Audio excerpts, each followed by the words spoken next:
sa ating lahat. I love you! I love you. Ano yan? Alisto ako yan? Salamat po sa inyo lahat. Salamat sa inyo lahat. Nagkasama-sama na naman tayo ngayong gabi dito sa makasaysayang lugar na ito. At dito po natin binuo 3 years ago. Dito natin sinimulan ang ating pangarap at ngayon dito muli natin sigurado ipagpapatuloy ang ating action bilis na serbisyo na may ngiting tumatino sa masino sa susunod na 3 taon na naman. Palakpakan po natin ang Santo Tomas. Kanta na lang kaya ako. Magaling pa si Makoye, kumanta-kanta lang eh. Parang magaling pa ako kumanta doon eh.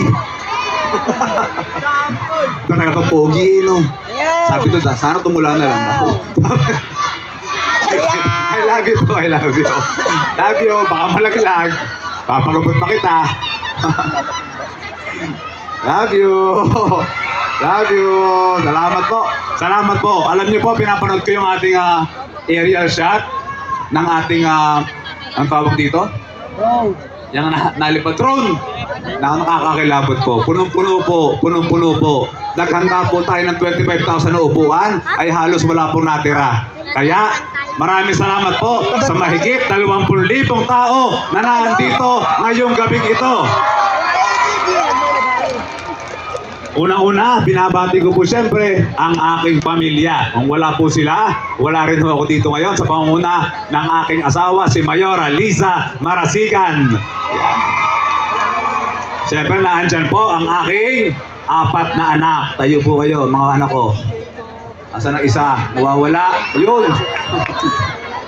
Alam niyo, nawawala. Si Miguel, si Jaco, si King, si Rain. Siyempre, aking nag-iisang ina. Kapitana Ani Marasigan. Ayan po. Mga barangay, asan ang barangay Santiago? Ang aking kapatid, Dr. Arnelin, at ang kanyang pamilya. Nandiyan po kanyang pamilya. Ang aking pamilya tayo, lahat ng pamilya ko nandito po. Lahat ng aking pamilya. Yung nakagamitin ko, mas malakas yata yan. Si Bilet.